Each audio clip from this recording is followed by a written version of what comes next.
Creative Connections involves running a series of drama workshops with schools, and those workshops are to do with anti-racism, anti-sectarianism, human rights and equality. And the workshops consist of running a programme of drama games and exercises with the young people and using those games and exercises to engender debate and discussion around the issues and to promote anti-sectarian and anti-racist attitudes. So I think that the power of this project is that we allow teenagers, young people, to share a space with people that are exactly like them, but from another community or from another religion, and to meet. We use the theater as a tool for learning, to learn who are we, but most important, who can we be? Yeah, what is the potential of us? Mostly I use Augusto Boal Theatre of the Oppressed method and techniques, and it means that I'm using a lot of games and exercises. Every game is with a structure of a situation of oppression, and how we can use our creativity in order to challenge it or to fight against it. And I use a lot of the image theater, using the body as a form of knowledge and as information. And our body brings experience that maybe it's from a subconscious level, I would say. We just play with games, and we just, at some point, we just stop and we look and, look what I did with my body, I did this. And other people can observe it and teach me also what is it that I did. So the process is action, observation, and then reflection. And when we reflect, there is an option for analysis, and to analyze and to see what do we learn from this and what do we learn from them. This is one of the things that allow people to practice, as Augusto Boal says, as a rehearsal for real life. We use the theater, we use the safe space that we create in order to rehearse situations that in real life we just let them be. But in the theater we have the chance to stop it and to say, no, this is wrong. I'm angry, I want to change it. And off I go and I can change it. And then hopefully that when I go out there and I hear a comment from somebody, a racist comment or a sectarian comment, I will say stop, because I practice it in the theater. So I will say stop in another way, say, I don't agree. And then I will create a dialogue. And in this dialogue, there is a risk, there is a chance also to change. So that's what we practice basically in our theater. I think that's really great for the pupils to meet other students from other areas, over the border, from different maybe religious backgrounds. So it's really actually great to bring them together and get them to share ideas, and they actually see that they're not any different, or they don't have anything to worry about. The usual prejudices are usually not true. Drama allows people to sort of process their emotions, process their stories, process their ideas. So it always is a good thing, really, to at least you're getting something out there so you can examine it and look at it and explore it. In the workshop, we carried out lots of games and exercises and techniques, all centred towards the emotions and different ways to express emotions. I think image work is very good for freeing all that up, and we'd worked on stories previously before the image work, and then we got to create just different images and just using our bodies, how people interpret bodily language and as opposed to the spoken word. So it was very purposeful that there was no words spoken, there was nothing, people didn't know what image they were being sculpted into, and that they were just at the mercy of someone's emotion, someone's dilemma, and they had to interpret that. And then the whole group had to feed back on what they'd seen in the picture, and sometimes what they'd seen in the picture was something completely different to what the image was supposed to be. It's very liberating for people to be able to express their emotions physically. In general, people, when they're freed up and their emotions are out there and they're able to express those openly, then they're more willing to talk about experiences, to talk about what has happened to them, or to bring stories into the space. And when things are dramatised as well, it becomes better to be able to do it. It's not like you're not sitting down with a counsellor going, well, this happened to me and that happened to me. You're able to do it almost as a third person. Problems can't be solved if they're never talked about. So through the likes of these workshops, people are able to openly express that, And if you change one person's perspective on something, or if you raise their awareness on something, then that's going to filter out.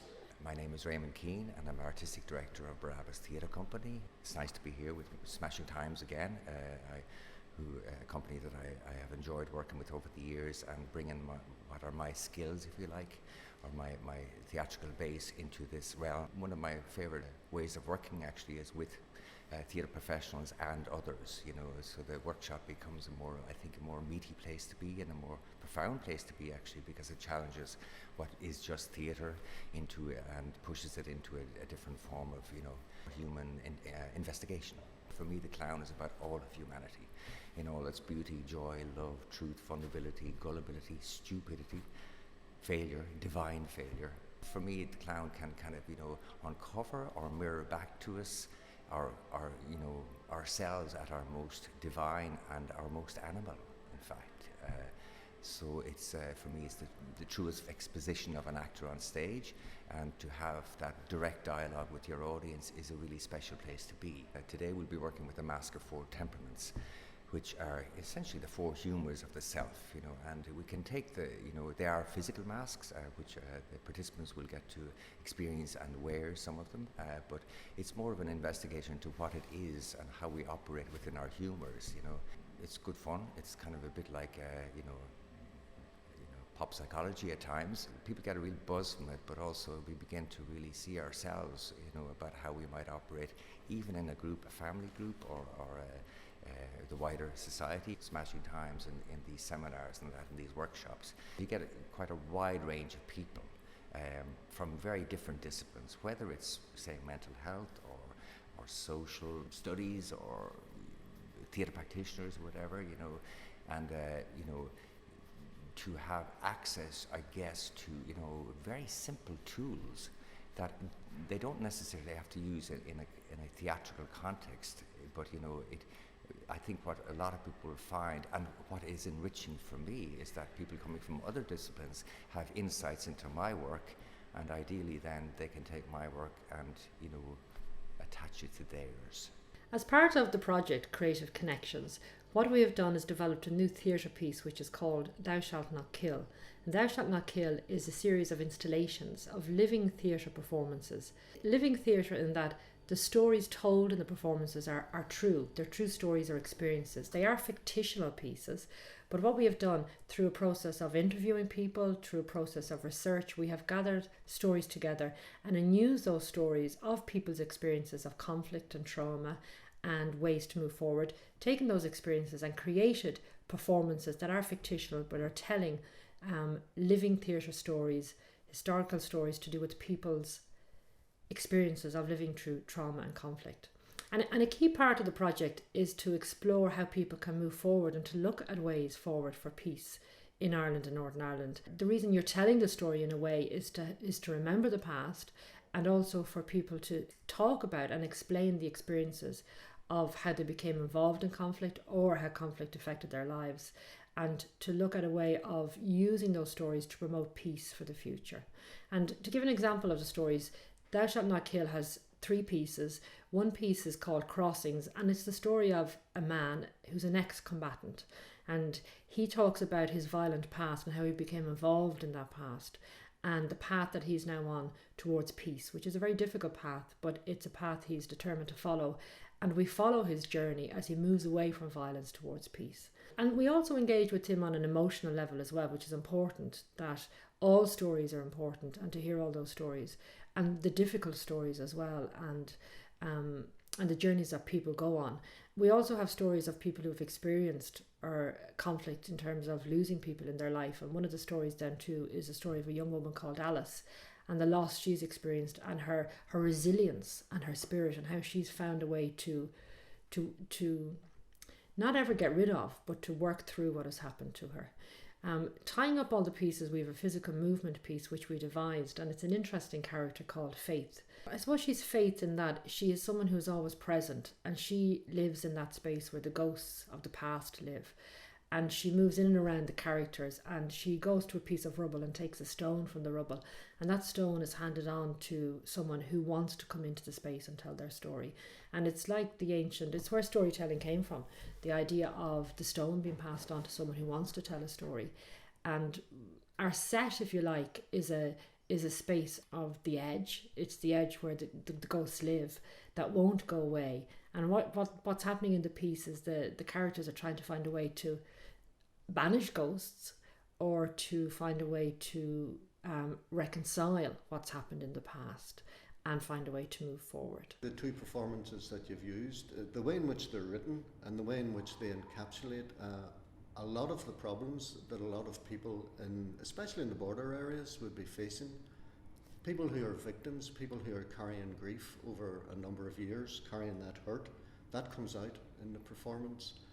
And also people who were involved in the Troubles, maybe ex-prisoners, ex-combatants, who are carrying guilt, who are carrying hurt as well probably, and who have experienced, and maybe now they've lost their families, their ex-prisoners have lost their families, they can't find employment, they have drug problems, alcohol problems. All of this comes out very, very strongly through the performances, and very well acted. Thou Shalt Not Kill is always followed by a post-show discussion where we invite the audience to engage in discussion with the actors and with artists who've worked on the project and with panel members. And the audience are invited to discuss the issues that have been raised, to discuss the artistic processes of how we've developed the piece, the research the actors have done, because it's very important that they're seen as artistic pieces in their own right. They are quite dark, but there is hope and light in these pieces as well. And when I say that they're dark, they are stories of conflict, but they are entertaining. People do go on a journey and you engage emotionally, and you're connected emotionally to the pieces. That's what we found audiences have said to us, is that they can engage on an emotional level and go on those journeys and experience what the characters are going through, which I think is important for theatre. And then the discussion is used then to open up debate on those issues, and to hear feedback from the audience. The symposium that we held for Creative Connections had a series of speakers. We had Karen Ward, who is a holistic psychotherapist, and we had drama facilitators Raymond Keane from Barabbas and Fiona Bond Thompson from Smashing Times Theatre Company. And the panel, as part of the symposium, there was a panel discussion which involved all the speakers and the facilitator artists. And the discussions were in relation to how drama and theatre can be used for healing, and the intersection between creativity and peace building and healing and trauma, and how the arts are being used to look at the issues, if you like, that have arisen from the conflict in Northern Ireland, and in relation to promoting the peace process. Creative Connections is a project supported by Donegal CDP Peace and Reconciliation Partnership and the European Union Regional Development Fund. And the project, supported by Peace 3, has at its heart the idea of using dramatic processes to promote peace building and reconciliation. And it's presented by Smashing Times Theatre Company. And our work is about using drama and theatre to engage with issues to do with social justice and to do with equality, and to give people a high quality artistic experience, but then also to use those experiences to look at the world we're living in. And we're not telling people how the world should be changed. I think that's very important, that our work is not didactic and shouldn't be.